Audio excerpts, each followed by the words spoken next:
Student, मैं हूं Gopal sir. Hello students, और मैं कुमार सर। आज हम आपके लिए लेके आए हैं फिर से स्केटिंग का कुछ बेसिक, और उसकी हम आपको थियरी और प्रैक्टिकल दोनों बताएंगे कि स्केटिंग कैसे किया जाता है और स्केटिंग के कैटेगरीज क्या क्या है। अगर आपको कम टाइम में स्केटिंग सीखना है तो उसकी कैटेगरी वाइज हमें सीखना पड़ेगा। तो आज हम आपको ये बताने वाला है कि इसकी कैटेगरी कौन कौन सी होती है, उसकी सेफ्टी के लिए क्या क्या इंस्ट्रूमेंट यूज किए जाते हैं। तो सबसे पहले मैं कुमार सर से ये पूछूंगा कि हमारे पेरेंट्स और हमारे स्टूडेंट को ये बताए कि ये कैटेगरी के अंदर फर्स्ट कैटेगरी जो है वो टेनासिटी है। तो ये टेनासिटी जो है उसका यूज कैसे किया जाता है, तो वो कुमार सर आपको बताएंगे, ताकि आप ध्यान से देखिए, समझिए, उसके बाद उसकी प्रैक्टिस भी करना है तो आप कर सकते हो घर पे। और ये टेनासिटी के बारे में डिटेल्स में कुमार सर आपको बताएंगे। सो स्टूडेंट्स, ये स्केटिंग है टेनासिटी। आप ध्यान से देखिए, टेनासिटी के अंदर बेल्ट होता है, लेस होती है। ये स्केटिंग जो है शूज पहन के किए जाते हैं। जब आप नए फर्स्ट टाइम अगर स्केटिंग कर रहे हो तो आपको ये टेनासिटी स्केटिंग करनी चाहिए। जब भी आप सीखने जाओ तो इसके व्हील जो है वो लॉक किए जाते हैं क्रॉस में, या फिर चारों चार व्हील उसको पहले हम लॉक करेंगे, उसके बाद ये स्केटिंग पहनेंगे, नहीं तो फिर आप इस पर खड़े नहीं रह पाएंगे। ये टेनासिटी स्केटिंग है, इसे ब्रेक कहा जाता है, ठीक है। तो ये टेनासिटी स्केटिंग है। Thank you. अब हम बात करेंगे इसकी दूसरी कैटेगरी के, जिसके अंदर ये क्वाड्स कैटेगरी आती है। तो सर ये टेनासिटी का तो आपने समझा दिया, मेरे ख्याल से हमारे स्टूडेंट और पेरेंट्स को भी पता चल गया कि टेनासिटी क्या होता है। अब हम जानेंगे भाई दूसरी कैटेगरी, जिसको बोलते हैं क्वाड्स। तो क्वाड्स के बारे में कुमार सर आपको समझाएंगे कि क्वाड्स के अंदर क्या क्या होता है। टेनासिटी और क्वाड्स में जो फर्क है वो है शूज का, व्हील का। शूज और व्हील में बहुत ही डिफरेंस रहता है। जो शूज इसमें जो है वो लेदर के शूज आते हैं, लेस बड़ी आती है। इसमें जो व्हील होते हैं वो रिंग व्हील, रबर के व्हील होते हैं, फाइबर के, ठीक है। और खास बात ये है कि ये जो व्हील है इसके अंदर आपको बेरिंग होते हैं। जो बेरिंग की वजह से ज़्यादा स्पीड आती है। लेकिन ये कब यूज करना चाहिए? जब आप टेनासिटी अच्छे से सीख गए हो, तभी आपको इसमें आगे बढ़ना है। और जो गवर्नमेंट ऑर्गेनाइजेशन जो कॉम्पिटिशन्स होते हैं, टूर्नामेंट्स होती है, तो उसमें इसे अलाउ किया जाता है। ये क्वाड्स है और इसे अलाउ किया जाता है। Thank you. सर एक बात आपने इसमें बताई, इसमें बेरिंग आता है, तो ये भी बता दीजिए कि ये टेनासिटी के अंदर बेरिंग नहीं होते हैं। उसके सिंपल जो स्टील बॉल होते हैं, छड़े होते हैं, वो आप कभी भी फिट निकल जाते हैं, ढीले हो जाते हैं, या फिर नट बोल्ट निकल जाते हैं, उसके तो आप इसमें कभी भी उसको रिपेयर कर सकते हैं। या और ये एडजस्टेबल भी होता है, छोटा बड़ा, छोटे बच्चों के लिए भी चलेगा, बड़े बच्चों के लिए भी चलेगा, ऐसा हो सकता है।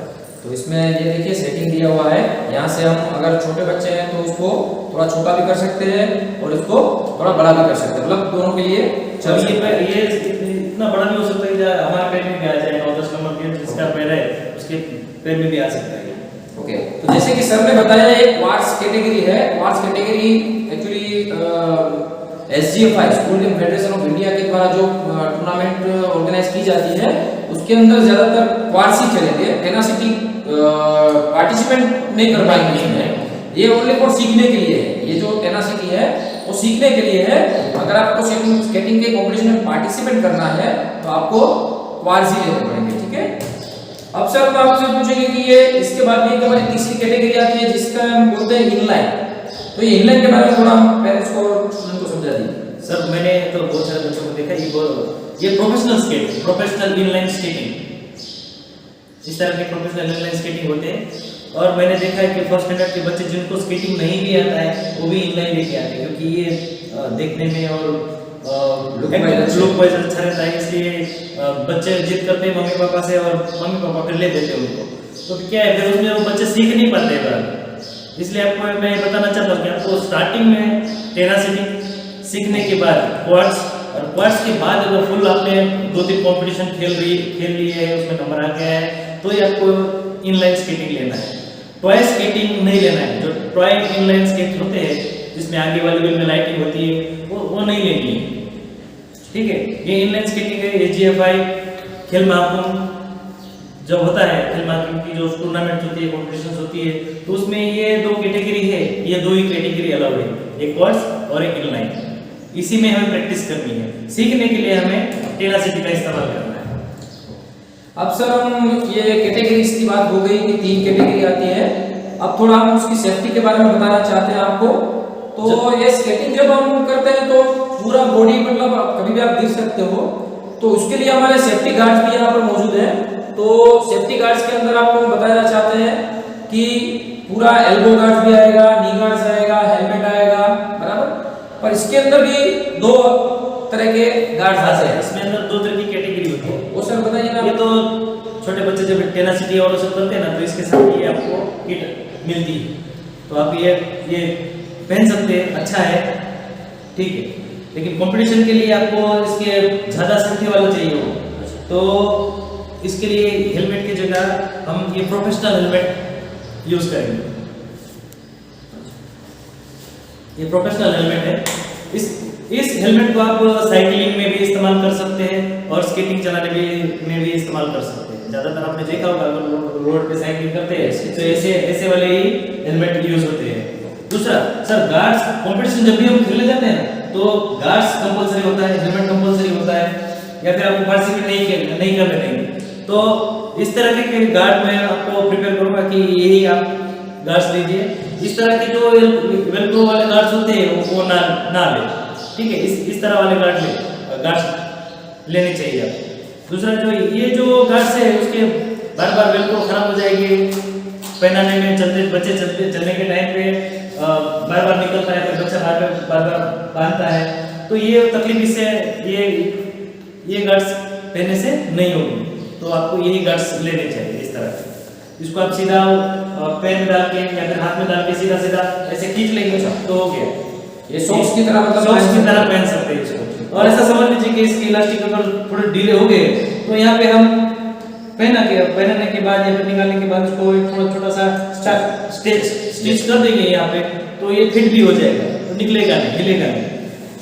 मतलब ये आपने देख लिया, ये दोनों है, ये गार्ड्स दोनों है। ये जो है वो वेलक्रो वाले हैं, ये अपने जैसे सॉक्स की तरह है वैसे ही है, और इसके अंदर इंजरी के चांसेस बहुत कम है, मतलब इससे बेटर ये है, ठीक है। तो ये बात हो गई हमारी गार्ड्स की। मतलब स्केटिंग का बेसिक जो था थियरी वो मैं आपको बता दिया है। शायद हमारे स्टूडेंट और हमारे पेरेंट्स को भी पूरा समझ में आ गया है कि ये 3 कैटेगरीज होती हैं। उसके अंदर ये गार्ड्स कंपलसरी हैं, चाहे हम कंपटीशन में जाए या हमारे स्कूल के अंदर करें या हमारी कोई एकेडमी में जाए, हॉबी क्लास में जाए, गार्ड्स कंपलसरी होते हैं क्योंकि वो हमारी सेफ्टी है। तो पेरेंट्स भी ध्यान रखें, अगर यहाँ पर उसका स्कूल के अंदर उसका लेक्चर है तो गार्ड्स कंपलसरी देना ही चाहिए, उसको पहनना ही है। और इसके अलावा हम आपको ये बताना चाहते हैं कि अब आपको स्केटिंग सीखना है तो उसका जो हमने थियरी पार्ट आपको बता दिया, प्रैक्टिकल भी हम आपको बता करके दिखाएंगे कि आपको स्केटिंग कैसे करना है। तो हमने आपको अभी स्केटिंग के बारे में जानकारी दी है। अब थोड़ा प्रैक्टिकल करके आपको दिखाते हैं स्केटिंग कैसे की जाती है, ब्रेकिंग कैसे होता है, स्पीड कैसे बढ़ाते हैं, ब्रेक कैसे करते हैं। कुमार सर आपको प्रैक्टिकल करके दिखाएंगे। तो आइए, सबसे पहले तो आपको जब सीखने जा रहे हैं तो लेग कैसे अप एंड डाउन करते हैं ये आपको बताता हूँ। सबसे पहले आपके हाथ पीछे रखिए, बॉडी को डाउन रखिए 45 में, और यहाँ पे पैर को थोड़ा वी शेप में रखिए। यहाँ से लेफ्ट उठा के नीचे रखना है, फिर राइट उठा के नीचे रखना है। आपको पहले यही प्रैक्टिस करनी है कम से कम 100 time. Up down left right यही कंटिन्यू करना है। इसके बाद आपको बच्चों को चलना सिखाना है, ठीक है। उसके लिए जैसे आराम से इसी तरह चलते रहे,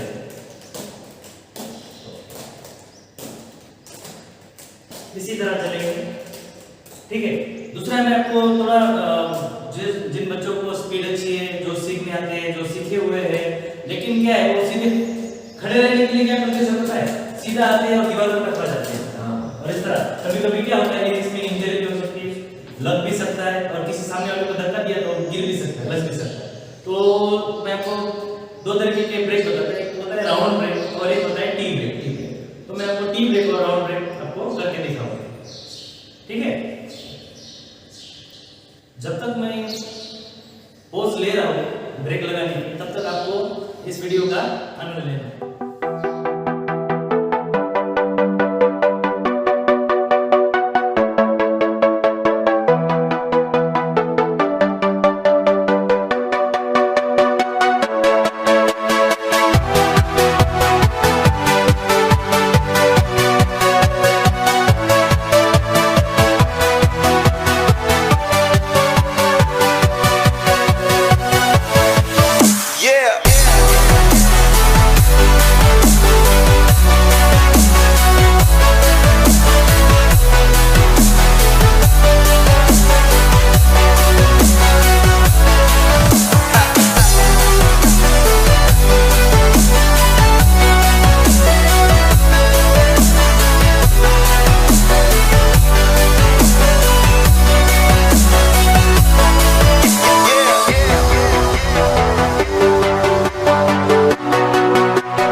आशा करते हैं कि आप सब स्केटिंग के बारे में जानकारी मिल गई होगी, आपको समझ में आ गया होगा कि कैसे स्केटिंग करना चाहिए, कैसे ब्रेक लगाने हैं, कैसे पहनना है, ठीक है। एक बात और कहना चाहेंगे कि सर ने जो भी आपको ब्रेक करके दिखाई उसके अंदर एक थी, फर्स्ट थी वो टी ब्रेक थी, दूसरी थी राउंड ब्रेक।